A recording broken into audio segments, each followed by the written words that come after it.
Sir e commerce हमें दुनिया में शायद सबसे आसान काम समझे। मोबाइल खोला, ऑर्डर किया, प्रोडक्ट घर पे आ गई, बहुत आसान है। बिल्कुल बिल्कुल इसके ऑपरेशन में जाए तो शायद दुनिया का दूसरा मुश्किल काम है। बिल्कुल ऐसे ही है। ठीक है, दुनिया का पहला मुश्किल तरीन काम क्या है? Website traffic control. ओह ये सबसे दुनिया का मुश्किल जो टफेस्ट जॉब है। यप। सेकंड कॉम ई कॉमर्स है। क्यों? ई कॉमर्स के पीछे डिपार्टमेंट्स हैं, पूरा मैकेनिज्म है। सबसे पहले सोर्सिंग की बात करते हैं, प्रोडक्ट आएगी कहाँ से, कितने की होगी, उसकी प्रोडक्ट शूट किया, उसको एडिट किया, वेबसाइट के ऊपर अपलोड किया, कंटेंट लिखा, प्राइस मैकेनिज्म बनाया, कंटेंट लिखना भी एक बड़ा मिशन है। फिर फेसबुक मार्केटिंग, सोशल मीडिया को मैनेज करना, उसके बाद ऑर्डर गिरता है तो ऑर्डर कंफर्मेशन करना, कॉल सेंटर और कम्युनिटी मैनेजमेंट वाले सारे काम, उसके बाद उसको पैक करके लॉजिस्टिक्स के हवाले करना, और फिर कस्टमर एक्विजिशन जहाँ पे आपने अंडरस्टैंड करनी है। आपको पता होना चाहिए कि आप जो पैसे स्पेंड कर रहे हैं ये ना हो कि आप 50 रुपए का कस्टमर ला रहे हैं, प्रोडक्ट 20 रुपए का।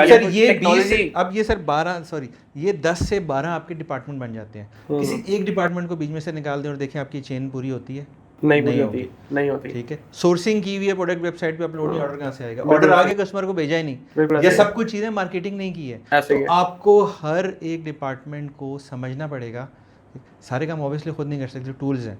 मैं ग्राफिक्स कैसे बनवाऊंगा canva.com, मैं वीडियो कैसे बनाऊंगा, online free video, Google YouTube को यूज करना जिस दिन हमें आ जाएगा ना, बिल्कुल हमारे काम आसान हो जाएंगे। ठीक है, मैंने एक वीडियो पे छोटी सी बनाई थी कि आज ही आपको मैं दुनिया की 2 ऐसी वेबसाइटें बताने जा रहा हूँ जो आपकी ज़िंदगी बदल देगी। एक है गूगल और दूसरी YouTube. Best teacher right now. Google से तो मैं पर्सनली मेरा तो जितना टाइम गुजरा वो गूगल के साथ गुजरा है। ठीक है, मतलब लाइफ चेंजिंग एक्सपीरियंस गूगल के साथ रहा है, और कंपैरेटिवली यूट्यूब गूगल से आसान है।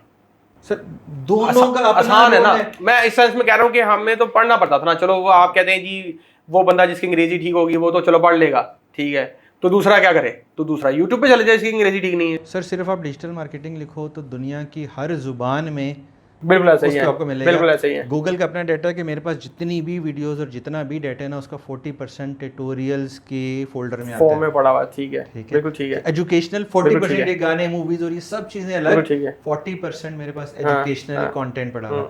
सर मैं अपना बैकग्राउंड बताऊं तो मैंने सारा कुछ गूगल से और फेसबुक से और यूट्यूब से सीखा। जिस जमाने में मैंने काम करना शुरू किया कोई टीचर नहीं था।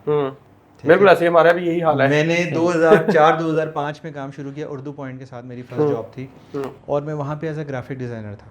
वाह। उनके पोस्टें बना के और उनकी वेबसाइट पे पहले लगती थी, फिर वो फेसबुक आ गया, गूगल आ गया, तो वहाँ से काम करना शुरू किया। अब मेरे अंदर ना एक अजीब सी जुस्तजू शुरू हो जाती थी हर चीज़ को लेके, कि ये क्यों हो रहा है, ये कैसे होगा। ठीक है, अब मैंने सुना जी वो फेसबुक पे मार्केटिंग कर रहे हैं और ये चीज़ें हो रही हैं।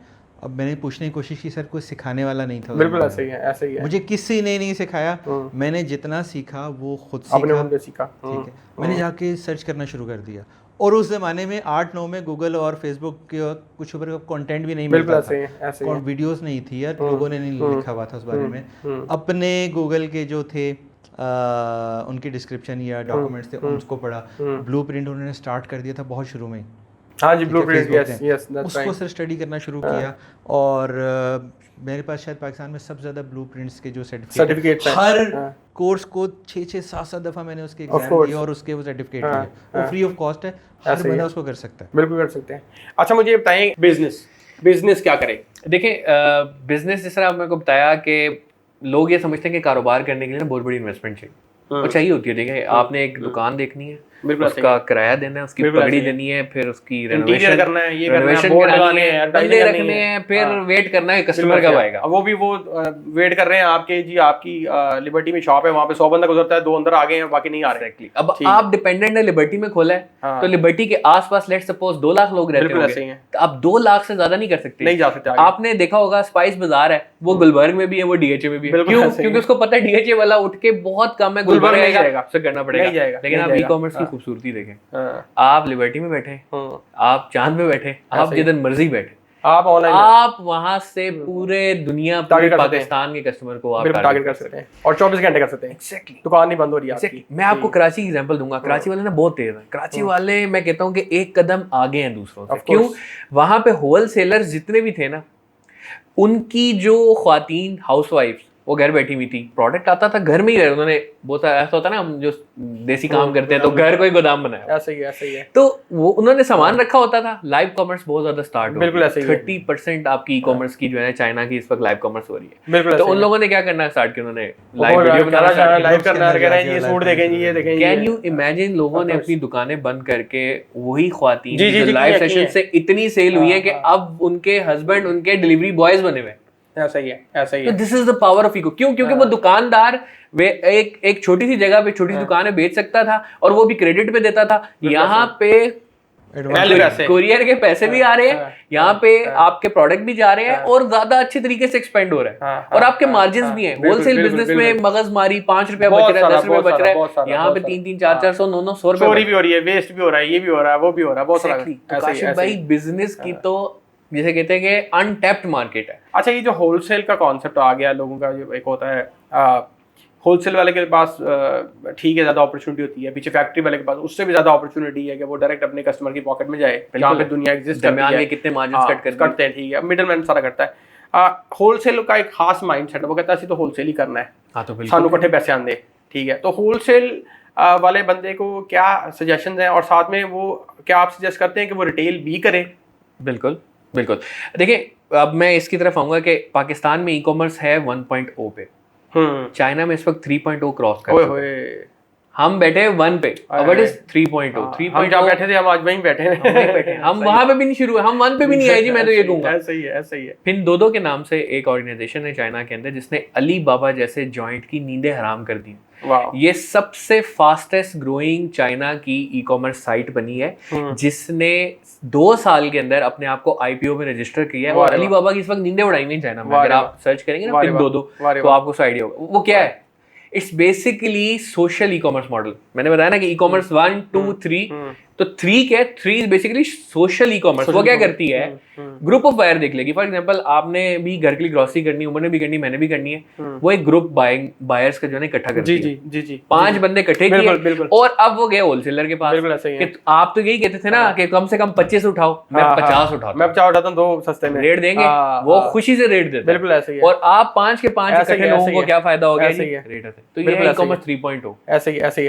अच्छा, इसमें एक क्वेश्चन आपसे मैं करता हूँ, मुझे पर्सनली ई कॉमर्स जिस तरह मुझे अच्छा लगता है फॉर द नए लोग कैसे कर सकते हैं आसानी से। एक मॉडल है रिकरिंग मॉडल ना, रिकरिंग कॉन्सेप्ट समझते हैं। ई कॉमर्स में जाने के लिए मैं अगर पसंद करता हूँ, 2 चीज़ें मुझे उसमें चलती हैं। एक तो प्रोडक्ट एथिकली एडिक्टिव हो, ठीक है, और दूसरा वो रिकरिंग हो। तो मुझे लगता है कि ये ई कॉमर्स का मॉडल परफेक्ट है। आप इसके ऊपर ना अपनी सेल्स फोरकास्ट कर सकते हैं, आप प्ले कर सकते हैं। एक साइड पे आई थी वन टाइम, आपने मतलब तकिया बेच दिया, चादर बेच दी, ठीक है। अब इसको और इसको अगर नया बंदा कर रहा है तो किस मॉडल को लेके चले और कितनी प्रोडक्ट्स होनी चाहिए, नंबर ऑफ प्रोडक्ट्स कितनी से स्टार्ट करें? आप समझे, मेरे पास है 1 लाख रुपया, मैं 1 लाख की बात करता हूँ, हम नहीं 15,000 की बात कर रहे हैं, हम नहीं 50 लाख की बात कर रहे हैं, 1 लाख का मॉडल। बहुत ज्यादा बता दिया सर। नहीं 1 लाख का 15,000 में अगले ने कहना ये नहीं है, ये झूठ बोल रहे हैं। सर पहला सवाल आपका कि आपको किस प्रोडक्ट में जाना चाहिए। आप दोनों प्रोडक्ट्स में जा सकते हो, ठीक है। एक अगर आप रिकरिंग या नीश को आप टारगेट करना चाहते हैं और मुझे इसी को बार बार बेचना है, या अपने एक मैंने सर्कल बना लिया, मैंने उन्हीं को बार बार टॉप क्वालिटी मैंने यही बेचना है बस, वो मॉडल भी आपका अच्छा है, ठीक है। सेकेंडली, आप कहते हो कि नहीं यार, मैं ऐसी चीज़ बेच रहा हूँ जो कि शायद 10 साल बाद कस्टमर को दोबारा से ख़रीदनी पड़े। जैसे एक घड़ी मैंने वॉल क्लॉक लगा ली, तो शायद मैं यार 2 साल बाद कम से कम मुझे क्लॉक चेंज करने की ज़रूरत पड़ेगी। सर, पाकिस्तान की आबादी कितनी है? अगर इन सब को भी एक दफ़ा भी बेच लो ना, तो आप कम से कम 8 करोड़ तो इंटरनेट पे है। बिल्कुल ऐसे ही। तो सर, आपके दोनों मॉडल चलते हैं। फिर किस प्रोडक्ट पे जाना चाहिए, किस प्रोडक्ट की समझ है आपको? सबसे पहली चीज़, बहुत ज़्यादा इंपॉर्टेंट चीज़ है, सोर्सिंग पॉइंट ऑफ व्यू से। सोर्सिंग और मार्केटिंग, ये आपके बिजनेस की बैकबोन है। बिल्कुल ऐसे ही। आप किस मॉडल के ऊपर जा सकते हो, ठीक है। सब इसके डिसाइड करना है आपकी सोर्सिंग ने कि लेट्स सपोज कि मैं कहता हूँ मेरे जानने वाले हैं, या मुझे कपड़े की समझ है, ठीक है, या मेरे जानने वाले हैं वो मुझे सप्लाई करेंगे कपड़ा, मैं टी शर्ट्स बना दूँ। मेरे जानने वाले वो प्रिंटिंग करते हैं, मैं यहाँ से टी शर्ट उठाऊँ, उनसे शर्ट्स के ऊपर प्रिंटिंग करना शुरू कर दूँ, ठीक है, और उसको मैं बेचता रहूँ। प्रिंट ऑन डिमांड की ये सर्विस पूरी है, इसको पार्क करते हैं, इसको भी हम आते हैं इसके ऊपर, ठीक है। तो सर, आप किस प्रोडक्ट को समझते हो कि आप मार्केट से सोर्स कर सकते हो, ये आपके पास नॉलेज है। सबसे पहले आपका सोर्सिंग ये चीज़। बिल्कुल ठीक है। सेकंड चीज़ कि आपकी रसाई किस किस मार्केट तक है या किस किस शहर के उसके ऊपर है। ऑलमोस्ट हर शहर में एक ये राजा बाज़ार या शालमी या सदर टाइप ना सब जगह होलसेलर होते हैं। तो आपकी वहाँ पे क्या प्रोडक्ट अवेलेबिलिटी है। ऑनलाइन सब कुछ बिकता है, हर चीज़ का बिल्कुल खरीदार बैठा हुआ है। बिल्कुल ऐसे ही आपने उस तक पहुँचना है, आपने उसको रीच करनी है, ठीक है। तो ये 2-3 फैक्टर्स हैं कि जिनकी बेस के ऊपर आप इसको पूरे मैकेनिज्म को बना सकते हैं। अब बात आ गई 1 लाख रुपए की। बिल्कुल सही है। 1 लाख में से 50,000 आप रख दो साइड पे, रख दिए, ठीक है, ठीक हो गया। 50,000 जो रिमेनिंग है उसके 2 हिस्से कर दो। एक हिस्सा आपका 25,000 जो कि आपकी मार्केटिंग पे लगेगा, डन हो गया, ठीक है। दूसरा जो आपके पास बच गया उसमें से आप जाके कोई भी प्रोडक्ट उठा लो, 25,000 कोई भी 25% की आपने बाइंग करनी है। लेट्स सपोज मैं आपको एग्जांपल देता हूँ, 25K की आपने 25,000 की आपने बाइंग करनी है। आप मार्केट से जाके कैंडल्स उठा लो, ठीक है, वो लाइट वाली और फैंसी बिल्कुल ठीक, फ्रेगनेंस वाली, बिल्कुल ठीक है। 250-300 रुपए की लाहौर में लिबर्टी पे बिकती है। लेकिन ये ओकेजन ओरिएंटेड ज्यादा बेहतर नहीं है कि अगर आप वो सर मैं एग्जांपल दे रहा हूं कि कुछ भी उठा लें, मैं आपको एग्जांपल दे रहा हूं, कुछ भी डाल। वो 300 रुपए की लिबर्टी जो कि लाहौर की महंगी तरीन मार्केट है, वहाँ पे 300 रुपए की सेल होती है, तो वो शालमी से कितने की मिलती होगी? वो शालमी से 50 रुपए की मिलती होगी या 75 की, बहुत मुश्किल से। अगर आप और मेहनत करें तो 25 रुपए की मिलेगी। अगर आप रेगुलर उसके साथ हो जाए तो क्रेडिट भी होना शुरू हो जाएगा। वॉरेन बफेट कहता है कि जितनी आप मेहनत कहते हैं ना कि बेचने में लगाते हैं, उससे आधी अगर सिर्फ खरीदने में लगाए ना तो आपको प्रॉफिट है। That's very right. Yes. तो आप 25 का वो हो गया, 25,000 की मार्केटिंग का बजट सेव कर लिया, आप 4 साइट कर अब लिया। आपने उस 25 में से पूरी इन्वेंटरी नहीं खरीदनी, एक सैंपल लेके आओ बस। अच्छा नहीं, वो ठीक हो गया, सही है। एक सैंपल लेके आओ बस।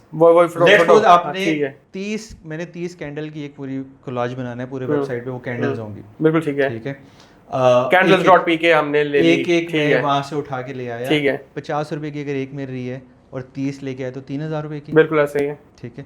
उनकी तस्वीरें खींची और वेबसाइट पे लगाना शुरू कर दिया। बिल्कुल ठीक है। अच्छा, ये जो वेबसाइट है, अब इसको, इस वेबसाइट का क्या, ये भी एक्सपेंस करें या इसको हम फेसबुक से स्टार्ट करें या इसको हम शॉपिफाई पे जाएं? और सर सबसे पहले आप अपने इंस्टाग्राम के ऊपर जाओ, आप अपने फेसबुक पेज के ऊपर जाओ, फेसबुक शॉप के ऊपर जाओ, बिल्कुल सही है, यूट्यूब के व्हाट्सएप पे सारे नंबर्स के ऊपर सर आप व्हाट्सएप पे कैटलॉग है पूरी, कैटलॉग है। मेरा एक पूरा का पूरा मैंने कोर्स डिजाइन किया है व्हाट्सएप के लिए, उसके लिए कुछ सी चीज की जरूरत नहीं है, उसको भी हम यहाँ पे एंगेज कर सकते हैं। बिल्कुल ऐसा ही है, वो अपना एक अंदर टॉपिक, फेसबुक की भी कैटलॉग्स बन जाती हैं, उसके ऊपर भी आप बेचें, इस पे भी बेचें आप। फिर आप इसको अगर व्हाट्सएप का आपने जिक्र किया तो आप इसको व्हाट्सएप के ऊपर सबसे पहले लेके आओ, ये कैटलॉग मार्केट टेस्ट कर लें। हां, मार्केट टेस्ट हो जाएगी आपकी, आपका प्रोडक्ट सैंपल ही है। यहाँ पे जवाब जो है ना इसका सिंपल सा वो ये है कि आप जो है क्या मतलब हु इज द वन जो 1 लाख लगा रहा है, वो एक स्टूडेंट है या उसने वाकई अपने एक ब्रांड भी बनाना है? अगर उसे ब्रांड बनाना है तो ठीक है, फिर एक छोटी सी वेबसाइट 3,000 पर महीने की बन जाती है, आप वो लगा लें।